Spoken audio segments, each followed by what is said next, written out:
Hello. So I wanted to do a quick review on HungryRoot. It's late, baby's sleeping, I've got spit up on my shirt, but I just wanted to get this done, or otherwise I won't do it. So I've been using HungryRoot for at least 4 months now, and I thought I would at least share some thoughts on this food delivery service. I generally do a bit of cooking in the kitchen. Sometimes I enjoy it, but a lot of times I end up breaking off more than I can chew. I spend too much time, cook way too much food, and make a big mess. That has frustrated me so much that I prefer to get takeout when it's my turn to cook, because I want to spend my time on other things. I got so many things I want to do and not enough time to do it in. And when I'm in the kitchen, it usually I spend way too much time on a meal. I don't want to do it. So one night I saw an ad for HungryRoot. I thought I would give it a try. It was great timing too, since I've been doing 95% of the cooking lately while I've been taking care of a newborn. First, let's talk about the advantages of using this service. One, I get multiple meals planned for me for the week. For me, decision fatigue is a real thing, and I hate having to decide what to cook for dinner. All I need to do is consult my meal list for the week and decide out of those X amount of meals which one to cook. It's really easy. Point number two, you're getting great quality food. These are some of the best curated brands. They actually help you discover new brands, new food types that you may not have ever tried, which is really a bonus. Point number three, most of the meals they're good and they're simple. So they only have just a few ingredients. They're usually ready in like 20 minutes. And some meals I just use a single skillet for everything, and then we assemble everything at the end. Point number four, since the portions tend to be smaller, it has trained our stomachs to not eat as much during meals. So we went out a couple months ago at this point, for dinner at an Italian restaurant, one that we've been to a handful of times, and we just got our stomachs obliterated because they weren't used to having such heavy meals. So you're eating lighter, you're eating healthier. It's a win.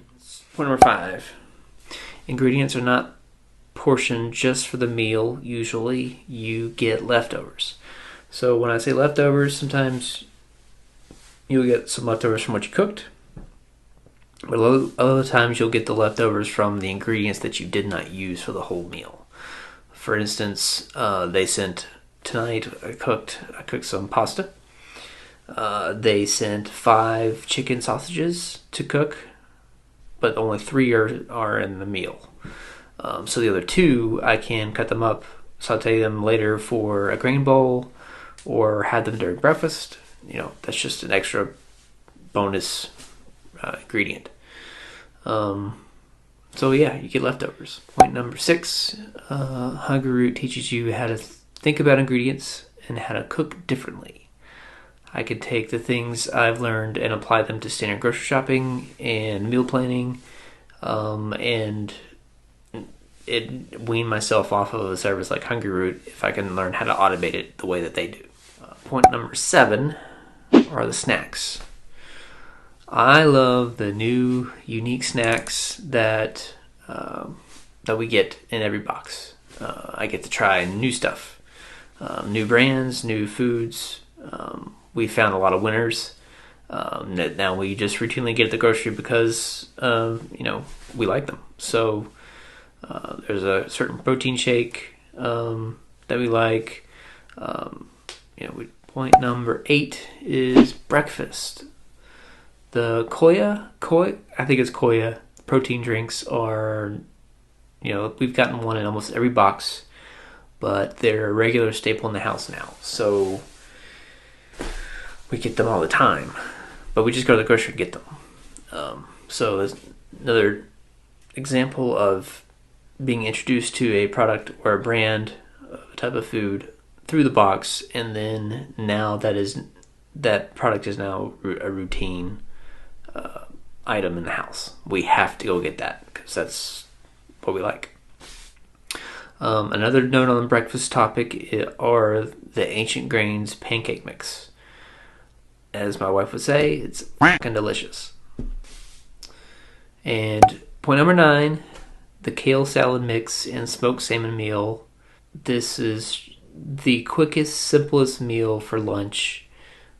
You could do it for dinner as well. It's a salad kit of sweet kale. It's a kale salad mix. Comes with dressing and toppings, and then you take a smoked salmon and you cut it up and put it on the salad. It's that fast.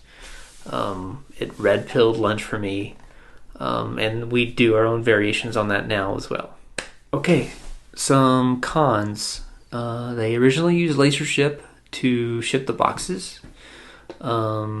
It was, since LaserShip is kind of a more boutique service, they were usually late on arrival on the day that they were scheduled to arrive. They would show up at like 9 or 10 o'clock at night. So then I'd have to get up and go out of my way to unpack late at night. It wasn't ideal. But then they switched to FedEx, and deliveries have shifted some. But also FedEx is not handling the boxes as well. So I've had a couple of boxes explode in transit, and that's a pain to clean up. Yeah, they're FedEx. It's not their fault, but FedEx is just not handling it with enough care. The packing. Always check your packing list. There have been multiple shipments where I'm missing a couple items. Around Thanksgiving was the worst for me. I think I had 3 items missing that were on the list, plus an item that didn't pass their QC, so they didn't send it. Missing snacks aren't a big deal.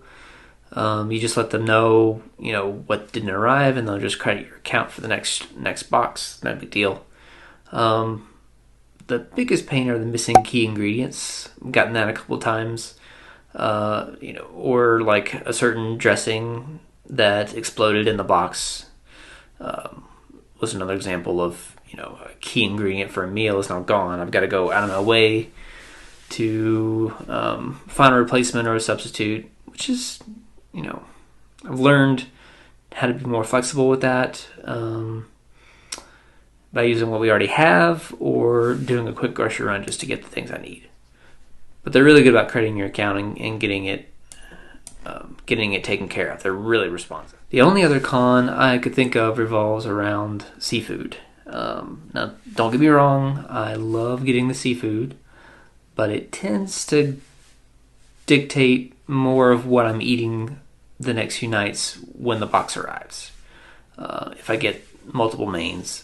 For example, I got salmon and shrimp in the same box, which influenced that, I'm cooking salmon one night, shrimp the next night for dinner. I don't mind that, but I may have other perishables on my list already that need to be eaten before those things, but for me, the seafood just takes precedence, and the seafood items just make their way to the top of the list instead. Overall, I don't know what the current state is of similar meal/grocery services. Overall, I'm incredibly pleased with HungryRoot and would classify it as a game changer for me. I have not done an overall cost-benefit analysis, but I do know that it has dramatically reduced a handful of things. How much we spend on takeout during the week.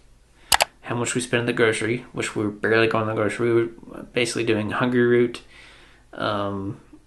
Costco, and then, maybe the occasional visit to get anything we need. But not big grocery runs anymore. How much time I spend cooking and doing dishes. So the meals are quick, so I'm spending less time cooking. They're easy. And I'm usually using one skillet to do my dishes, or to do the cooking, which means I'm not dirtying up a lot of dishes, so I'm not spending a lot of extra time on cleanup, which is awesome. And how much time I spend thinking about meals. I don't want to think about meals. have other things I want to think about. So having someone else plan my meals, get the items selected, it's awesome. So overall, I would rate HungryRoot a 9 out of 10. If you're interested in HungryRoot, click on the link below to sign up. If you sign up, this is affiliate links, so you'll get $50 off your first grocery delivery, and I will get $50 credit to my account. You don't have to use my link. You can just go to HungryRoot and sign up, but if you do, it helps me out too. Thanks for watching.